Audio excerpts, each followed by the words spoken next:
Hello and welcome back to Parley, the series where I improvisationally respond to the prompts you folks submit. This prompt is from True Parley Grandmaster Foot. Hope you'll enjoy listening. It's about imaginary art, as we'll define it here, and preconceptions about storytelling. Mr. Foot begins. Last time we talked about the referential art of Aviators, a musician on YouTube, and the Synesthesia cheat code. But that is not the full story. Let's dive back in and talk about the part I had neglected last time. Does a reference actually have to exist so that the trick of referential art works? Now things get interesting. If I had to list my 5 personal favorite Aviators songs, remember this is Mr. Food, only one of them references other actual art pieces. The other 4 are different. When Aviators creates non-referential songs, they still feel referential, and that's because he often bases them in the Bleeding Sun universe, a story that only exists within his songs, a world with history spanning millennia. Well, or that would have history only spanning millennia. These songs are by all means original, but they're also referential as they borrow emotional peaks from a story that doesn't exist. And the Synesthesia cheat code somehow still works here. The Bleeding Sun has characters and plot beats, but other than those loose ideas, it's completely hypothetical. Welcome to the world of imaginary art. And you've included a playlist on Spotify of like the Bleeding Sun stuff. It says the Bleeding Sun universe, a timeline, a playlist on Spotify. I'll link a few of the example songs from it that you've linked me in the description. Just to clarify, the difference between imaginary and fictional art, for Mr. Foot's purposes, is that fictional art is a piece of art within another piece of art. You have a painting in a video game. It's obviously different than if it was like a painting in real life, but the painting exists. I mean, it's there. There it is. The difference is that the imaginary art is art referencing the events of a story, but the story is not diegetic, or like the whole story doesn't exist, basically. The whole piece of art doesn't exist. The references are a gesture at a story as if it existed, but it doesn't exist. I think I understand. That sounds like a really pedantic difference. I agree that it isn't. In this case, if the Bleeding Sun was fictional art, it would be something like a book in the world. A given song like God Hunter describes. There would be a song that just like was the story, basically, which there isn't. There are songs that reference as if there is a story, but there is no story. It's not like it's just not in the songs, you understand. Like maybe Aviators has it written down somewhere, but nowhere publicly accessible to the people consuming the art that references the Bleeding Sun universe is it available, the whole or even most of what would be the Bleeding Sun universe, right? There's a meaningful difference between the two that Mr. Foot promises us we'll get into in a future parlay. Looking forward to seeing that promise be delivered. Let's just talk about the subject a little bit for a minute. It's weird. I agree. It's very, very Mr. Foot. We've gotten way into the weeds with an ultra-specific brand of reference, but it is bizarre. Basically, what it sounds like is important to you about this, Mr. Foot, what's exciting to you about this, is that when a piece of art is trying to be impactful to people and stir emotion in some way, a lot of the time it needs a lot of build-up to do that. Other pieces of art that already created a build-up could be referenced to kind of remind the audience of that build-up, and therefore you might be able to get an emotional peak, as you call it, a big emotional reaction, without this specific instance of triggering the emotional peak actually being all that long or having that build-up by referencing another one. Furthermore, what if we take it a step weirder and try referencing something that would be long and would have led up to a big emotional peak, so that by referencing it we can get that emotional peak really quickly without the original thing actually existing? That sounds like, no, that would not work, right? You have to experience the thing for the emotional peak to be there, and then you can be reminded of it when you experience something that references it, a song that references a game you played. Like Aviators' other music, as you've used him as a very useful example here. A Dark Souls referencing song. Maybe you played Dark Souls, and so you hear the song, and so even though the song is merely referencing, not reconstructing the entire emotional peak you felt, the emotions you felt when you played Dark Souls. It reminds you of them, and therefore you feel that emotional peak. I think one of the questions in this parlay is that what's happening, though? Or is it something about the tone of referencing the emotions you felt when playing something like Dark Souls? Listening to these Aviators songs, I'll be honest, I was a little lost because I haven't really ever consumed any music like this, or even music that was focused on referencing other things before. This has been an interesting parlay series for me because I previously would have said I despise people's obsession with references. I think it's usually shallow and valueless. You've done a really amazing thing for me specifically, Mr. Foot, which is, you, whether purposefully or not, you just happen to have got me back into thinking about references, contingent difficulties, proper nouniness, or needing to know something from outside the piece of art that then makes that piece of art good, something I had found frustrating and distasteful previously. You happen to have presented that topic to me again, directly pursuing like something uniquely it would do well, right? What would be the point of doing that? Well, it can create an emotional peak, a highly emotional impact, quicker in a more compact form, than otherwise. And here you're going a step further to say, what if you actually don't need the source thing being referenced to exist? I would propose that for that to be true, for you to consume something that references a story that could exist but doesn't, and then you feel an emotional reaction or an excitement or an interest without the source thing that's being referenced actually existing, the mechanism by which we feel excited about things must be a little bit different than the understanding that at least I had going into this. Different from the understanding where a song referencing a game you played is simply reminding you of the emotional peak you had. For this first part of the parlay, I think what's worth exploring is, so how could it be working if it doesn't work like that? If when you hear a song that is a reference to a long thing you played that gave you a big emotional response, and you feel that emotional response again, if something references something and you get an emotional peak from that reference, even though the emotional peak is not set up during the little song, it's referenced. It seems obvious to me that it would be because you remembered feeling that emotional peak. Let's imagine how it could be working other than that. Like, let's assume it isn't that for a second, even though it seems like it is. How else could that work? Well, maybe it reminds you of emotional peaks, not a specific one. It puts you in the mode of emotional peaks. Basically, this would be a certain way of communicating makes you feel raw in a way you had not before, I guess. I actually think that holds a surprising amount of credibility.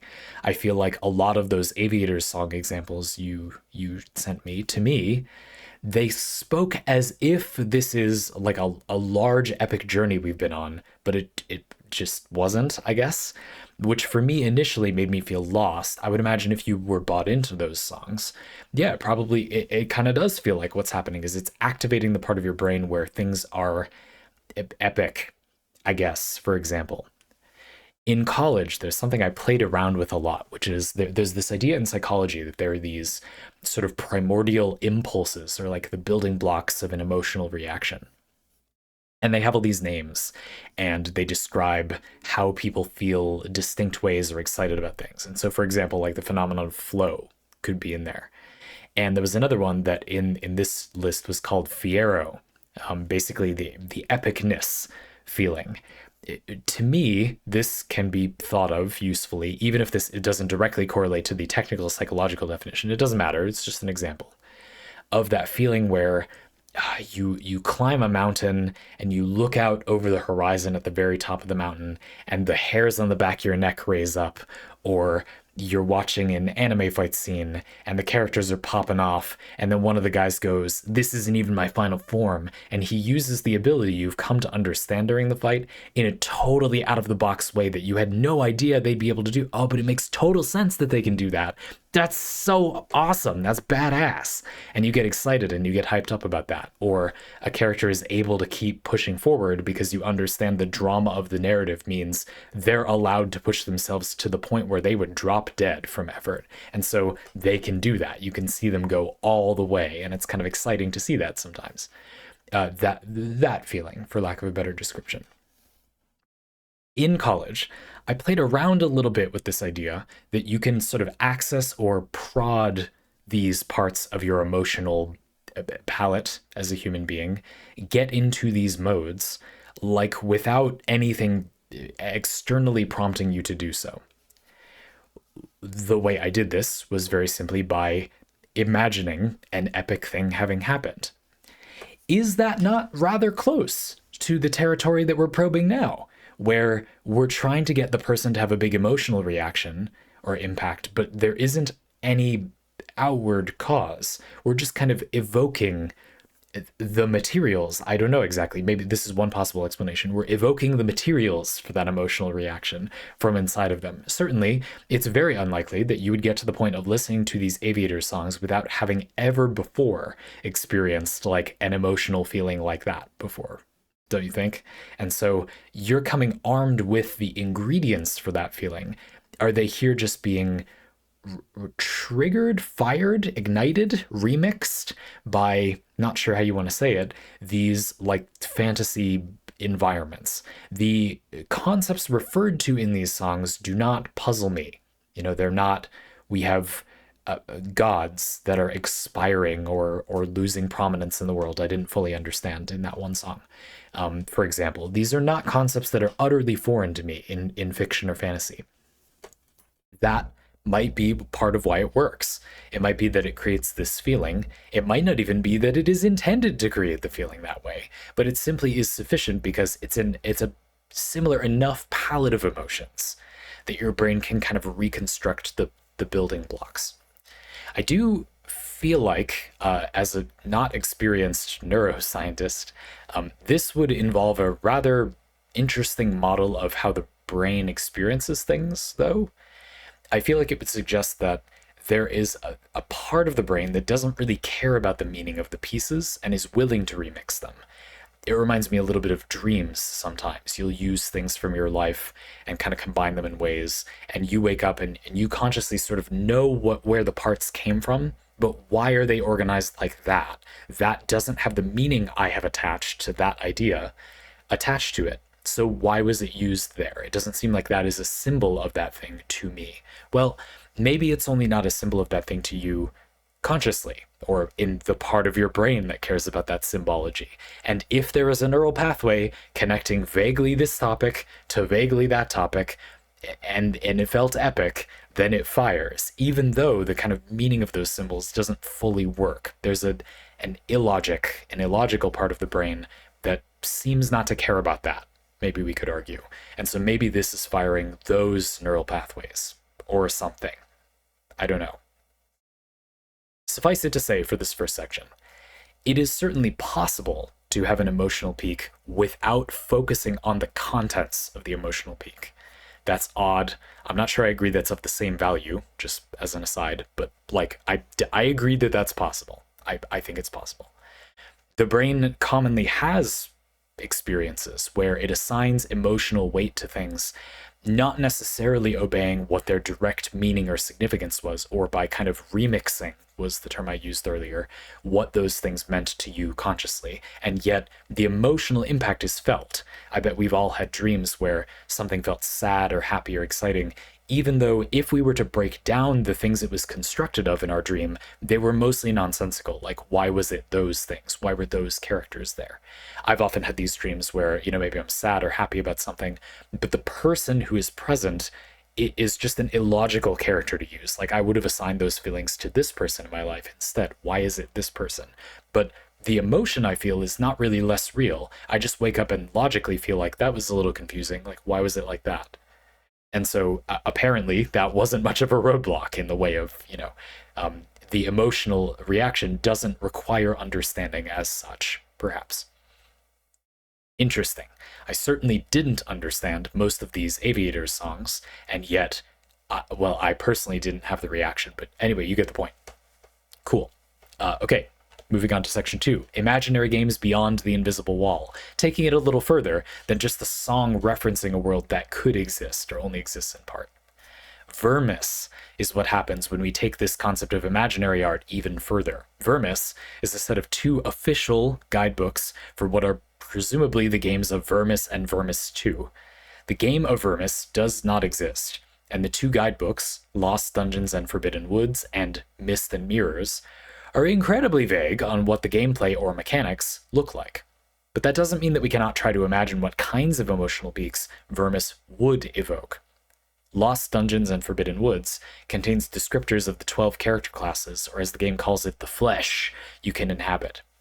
You can read a blurb on their background and what their starting items are. You get their stats and an alignment. The guidebook references locations, their lore, their layout, the enemies you can find there, as well as the items they drop.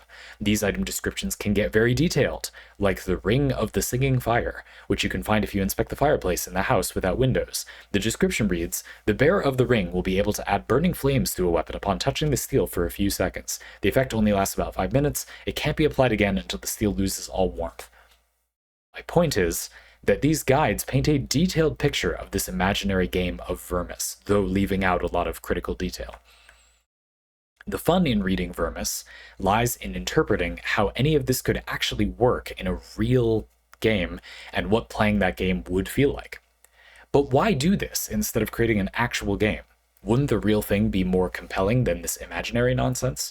Well, first of all, this is easier than making an actual game. Vermis was mostly created by one person in a reasonable amount of time. Creating a game on the scale of Vermis would take a larger team and much more money, or much more time. But then there's something else. We actually know enough about the games to make some assumptions about what Vermis is about. Vermis 1 deals with the long and winding road of life. Some get lost along the way, and some find their home along the way. Vermis 2 takes place inside a mirror, and it heavily deals with identity and coming to terms with your flesh. Indeed, just calling classes the flesh you inhabit is a big tonal. Anyway, we'll definitely use that. That's interesting. The guides often describe how the player would wander endlessly and get lost in the game's massive labyrinthine locations. This would not be fun to play, presumably. We are all the way back at Yoko Taro's hypothetical games, but now we found a way to explore and share these ideas outside of our minds.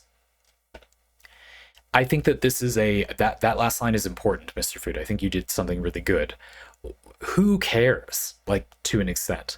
I could definitely see how it would be interesting to read a guidebook for a game that doesn't exist, or that I didn't know existed. I'm not going to dwell on it too much, but there's a critical point here that this could happen somewhat accidentally quite often. You could just not know that a game beyond it existed, though you'd usually figure there was one. Here you explicitly know there is no game beyond it, or mostly explicitly are intended, I guess, I don't know, to assume that. And it reminds me in, I believe, one of the games in UFO 50, a video game that is a collection of video games from a sort of hypothetical timeline, basically. UFO 50 has some games that are sequels to games, but game 1 does not exist. After all, the idea that the game is a sequel to something and not a member of a game in a collection is false. Like, the game is a collection of games that was contrived for the purpose of that project to make this game that is a compilation of games. So if there is no first game in the compilation, I mean, I guess they could make it after the fact, but it doesn't exist as presented. It's not a sequel the way it's presented, but it's presented as a sequel. We could question what effects this has on the text. The point I'm trying to make, though, is that there's a question about what that does, and I like what you said. Thinking about the games that hypothetically could be made, you actually can kind of just make them and let people speculate on what it would be like. How much did these 2 guidebooks for Vermis and Vermis 2 give us an idea of what the game would be like if it were made? Just as a simple example, let's say you were going to make the game Vermis. Let's say the creator originally intended to make this game, and as a strange way to scout out what the game would be like, they wrote guidebooks for it before making the game mechanics, and then decided in so doing that it was more interesting to just leave it as the guidebooks. I don't know or care really if that's what happened. I'm just saying that's interesting, isn't it? Like, that there is something different about that. That does actually have utility. and also suggesting or framing something as being a sequel or a guidebook to something that doesn't exist does affect it in some maybe subtle ways. A sequel to a game that doesn't exist, you might assume how mechanics have been developed or what things were from an older version of the game, or the game might, as it goes, I haven't played this game in UFO 50, so I'm sad that I can't reference that here, but it would be that maybe, to an extent, the game feels like some things are newer ideas and some things are older or more solid ideas. Might you begin viewing parts of the game that you like as, oh, those must be from the first game, and then parts you don't like as, well, I bet that's the stuff they added for the sequel, because it's not as refined. Would other players perhaps view a part of the game they didn't like and say, well, because this is a sequel, or presented as a sequel, maybe I think that's intended more than I would think it was intended if it wasn't the first game in the collection. Now, does it have these effects if you know it isn't a sequel, or that it's only contrived to be a sequel? I do think a relevant thing here is that you can't ever know, really, you can't ever know, like, that it wasn't a sequel. You see what I mean? For all you know, the developers will just never tell us, but they did make game one, and we just can't play it for some reason. You know, they thought it was bad or something. So presenting it as a sequel does kind of permanently like pollute or affect, not necessarily in a bad way, pollute just to give you the image of it affecting, corrupting our perception of the game. I do think that's a thing that exists. Writing a love poem, one love poem, and titling it Love Poem number 157 does suggest a certain mood to the love poem, regardless of whether there are or you can know that there are 156 previous love poems, for example. That does do something, even if there is no collection of love poems. Even if you know there is no collection of love poems, you still read it differently. Why is that suggestion there? You know, why, in what way is it part of that? You might now wonder. So I do think there's something to just that element as well. And therefore, having a guidebook that kind of references a thing that could exist still does something and could meaningfully even simulate what the game might be like, and be useful in some way as a creative device, and also possibly as a sort of concepting device. There are uses to this. I would say, while I'm not convinced that this is an artistically robust technique, I'm definitely surprisingly convinced that this is useful for something. Like, I will probably be doing this in the future after reading this parlay. I think you did a very good job with that. Let's talk about the what it does of the art, basically. Like, what is the contents of the art of reading the books? I am going to come out as being a little skeptical in this section, because I think that's worth doing, basically. And because we are going to discuss some skepticism about the subject at the end. And that skepticism is starting as follows. Do these pieces of art that are kind of, you could say, not complete, do they have positive qualities for reasons other than our human limitations? I think that does matter. It's just, for example, there's this board game I was watching a video about the other day that is presented without rules that are in English. It's presented as being like an alien board game. So there's a rule book and there are pieces and a board, but it doesn't explain how to use any of the things except by giving you a sheet that is in alien script with symbol diagrams and such to puzzle out how the game is, like, I guess, meant to work. Whether that was designed with a specific single way of the game functioning in mind or not, doesn't necessarily even matter, but I also don't know. But I guess my speculation is this. It could be fun to puzzle out how to play a board game without knowing for sure, with the added benefit of knowing that it isn't an alien artifact and is in fact something contrived by game designers. You get the experience of puzzling it out with the added benefit of knowing that there is a way to puzzle it out. if that makes sense. There is a game that you're going to get out of it. You can't just try to solve it and have it revealed through your analysis that you do not have the means to conclude everything you need to conclude in order for it to be satisfying, if that makes sense.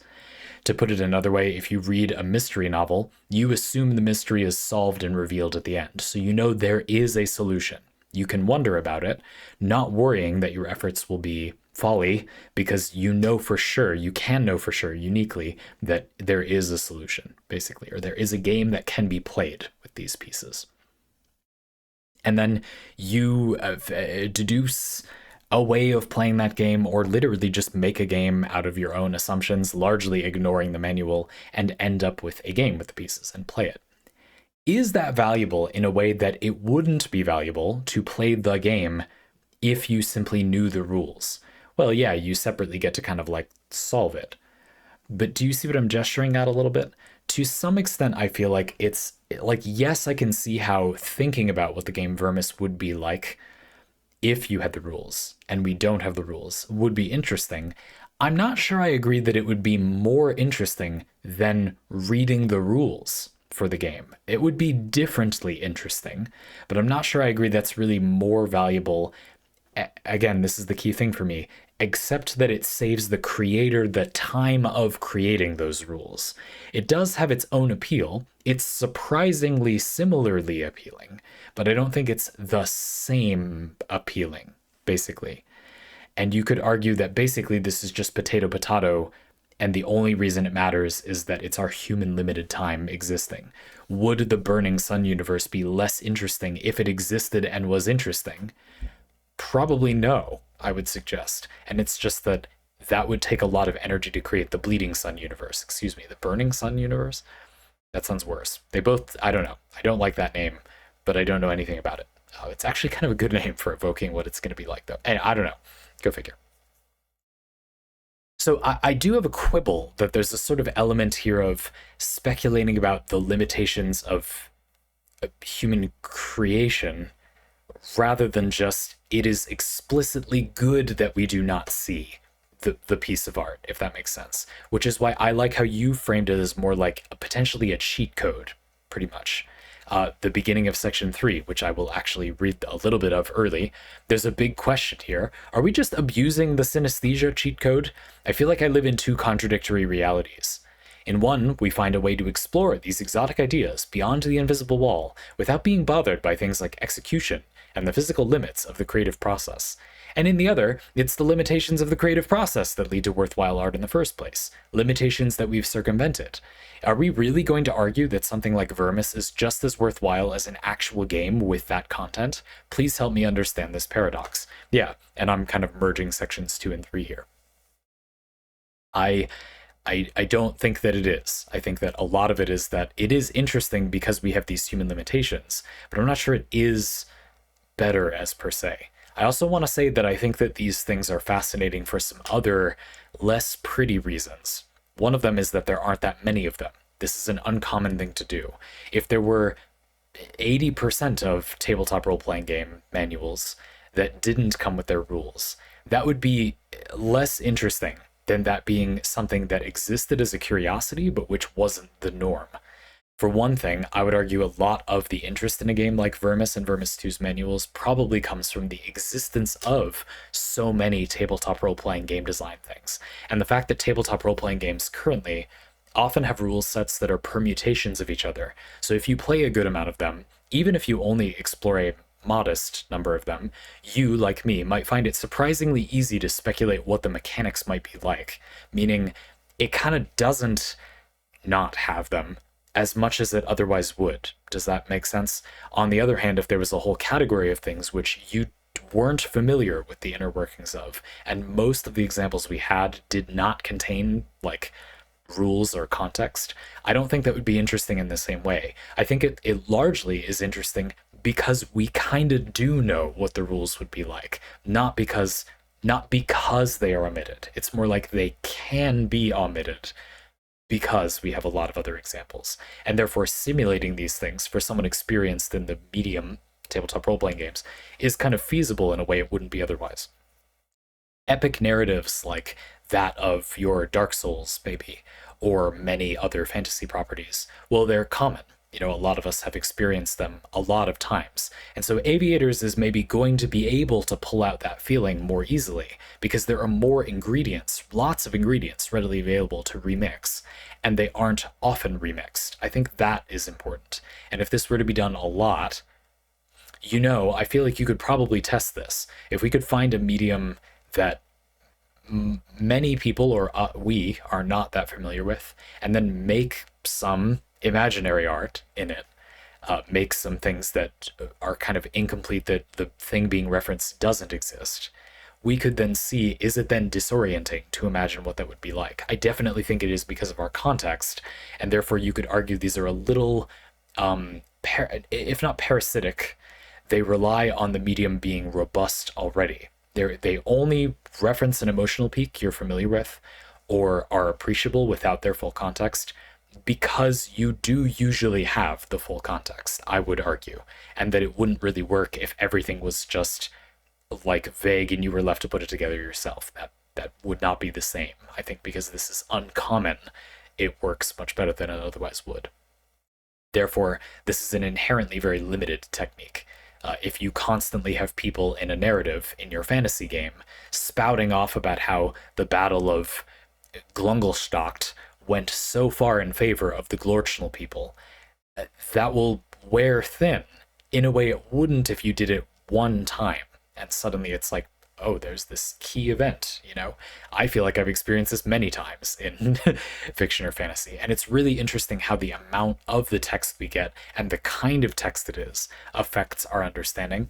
I was recently reading a book where a character is way into like political theory texts about the evil empire that they live in. And these are dissenting writers who are writing about how the current regime is flawed, and these books are banned, and he's reading a lot of them. And the thing is, I've read books like that from our reality. So even though we don't have that much of the text, like, I know what it's going to be like in terms of form, as it were. I don't know the exact details, but I mean, I don't know the exact details of the regime he's living in. I just know the broad strokes enough that I can imagine how there would be objections to it in an easy way that I kind of wouldn't be able to if they had a new form of communicating using telepathy and they could kind of like wiggle their telepathy to create feelings in people's heads. I can try to imagine that, but it's not going to be entertaining to hear about a summary of a song? Poem? What would they think of it as? I don't know. Like this. If someone described a really good telepathy wiggle that they had, I don't think I would be able to appreciate that in any meaningful way, and it would not create any emotional peak for me, regardless of how it was presented, unless I had the requisite context to basically just do the rest myself. And I worry that that is ultimately what's going on here, that it basically is just like you do know what the game is with Vermis and Vermis 2, but this way of presenting it is you, the audience, simply has to make it yourself, pretty much. I will be reading these sources. Obviously, I did not read them for this parlay, but now since you've linked them, I will be taking a look at these pieces of material. I think that would be very interesting to see how I feel about that claim I just made. But I worry a little. I did also want to say that I think there's another way to approach this utility of the imaginary piece of art, which is where games are praised for their emergent qualities. You have a game, and the game is, relatively open-ended. And it's often said that it's fun to give the player an interesting world or system, and then you kind of see what emerges and creates unique gameplay, for the players to experience. I have a bone to pick with this idea. I think that people really hold up this illusion that things are unintended or they discovered this thing on its own and are overly focused on, like, did they actually discover it? Is it actually unique to them? Are they uniquely experiencing it? When, you don't know that. It often is intended. There are examples I often use, like in Hollow Knight, where you can jump off of enemies by jumping over them and then nail bouncing, it's called, slashing your weapon down onto their head. When you do that and you hit them, you bounce up and you get a kind of double jump there already is a double jump, you get an additional jump by kind of bouncing, attacking off their head, bouncing off of them. When you die in Hollow Knight, you leave a ghost, a shade behind that you need to kill when you respawn to get your money and stuff back. There's another way to respawn too, but that's the default way. Therefore, you can die at a strategic position over a gap you want to jump over, but don't have the distance to be able to jump over yet. Come back to your body, jump, nail bounce off of your own shade, and use it as a way to get extra lift. This is seemingly like a minor clever exploit in Hollow Knight. But it's not strictly using the definition of an exploit as something that wasn't intended and is an emergent property in the game. It just so happens that the developers did intend it in this case. But that doesn't matter at all, in my opinion. It's just the same experience either way. There might be some people who are hung up on making themselves feel special, about having uniquely discovered it when the developers didn't. Not that they're excited because they discovered something, that can just be cool, but that they're excited because they think the developers don't know. They're smarter than the developers. Not just smart, but smarter than the developers. This is shallow and not something that people who continue to think about it will continue to enjoy, but that is a thing some people care about. Besides that, I would argue it is enjoyable regardless of whether it was intended or not. Therefore, all things being equal, isn't it better for it to be intended? Where am I going with this, you're asking? I think people often celebrate when a game is, designed well, but then creates emergent experiences. And I've just argued that it would be even better if those emergent experiences were intended. It's just hard to intend them. Making a game where everything about it is calculated intentionally to end up being a good experience for the player is possible and in every way better than it just kind of appearing on its own for the player. They get a more curated experience that has all the benefits of it being emergent gameplay, but they just get them guaranteed basically and carefully tuned by the designer. Lots of emergent gameplay in games is kind of janky because it wasn't fully intended. It would be better if those edges were smoothed off, if they were able to be. That's just extremely hard. It's kind of like how some people say they don't like balance in video games because balance is often badly done. If it were well done, you would like it better well done. But being that you expect it to be made by mere mortals, okay, I can see how some people make the argument that it would turn out better if they didn't try to do that. Being that the game is made by mere mortals and won't be engineered in every waking moment to be a perfect experience for the player, you could argue that making a better system and then, letting it emerge that there are certain good things about the game instead of feeling like you need to deliberately create them, well, it's a convenient shortcut. It's just not better than the theoretical thing you could do, potentially. Maybe you can see how this is related now. In this example, could we perhaps perceive Vermis and Vermis 2's manuals as allowing the gameplay to emerge in a way that would come out better than it would have come out if a human had tried to deliberately create it? In other words, does the gameplay you imagine for Vermis and Vermis 2 end up being more interesting than it would have been if a human doing the best they possibly could with their mere mortal abilities made a game like that themselves? And I think the answer is probably no, but maybe yes, and that is why there's a gray area here, I think. In many video games, I think the answer is probably yes, but maybe no, which is why video games tend to allow emergent gameplay to sort of flow and don't obsess about crafting every single experience by hand in many cases. They create a system and kind of let it happen and then balance to rein it in a little to keep it reasonable, rather than trying to sort of engineer balance from the ground up, because it usually ends up being that is better than what their mere mortal effort would have produced. I think in the case of a tabletop role-playing game's rules, the odds shift. It is much more likely that if you had created intentionally good game rules, they would be better, or more interesting in this case, than what we would imagine for the game, and that's just more work. And so you could use it as a shortcut sometimes, but why do most people not do that? Well, it's because if they actually made the game, it would be good. Like, they would enjoy it. And lots of people have made their own tabletop role-playing game systems. They're incredibly prolific in the tabletop role-playing game scene. There's a huge number of different systems. And maybe this is part of why mere mortal effort can achieve something that is about as interesting as what you would have kind of guessed or mocked up on your own. I don't know. I thought that was an interesting idea. I'm going to read the rest of the prompt, and then I've just got a few closing thoughts. There's a bit at the end you put, Mr. Foot, where you said, "This series has been going on for a long time, and I knew that I wanted to talk about in regards to imaginary games for more than a year. While I was busy writing other parts of this series, Super Eyepatch Wolf made a video about the same exact topic of imaginary/fake games, including Vermis. With this parlay, I've said what I wanted to say on imaginary games, and I was mostly interested in the topic as part of the larger outsourced art discussion, but if you prefer a detailed 2-hour video by one of the most talented video essayists on the platform, very glowing recommendation, Mr. Foot, then please check it out. I am a stick in the mud and don't like most people's video essays, but the little bit I watched of that, I didn't think was bad. I will link it in the description, since you, I feel, have all but asked me to.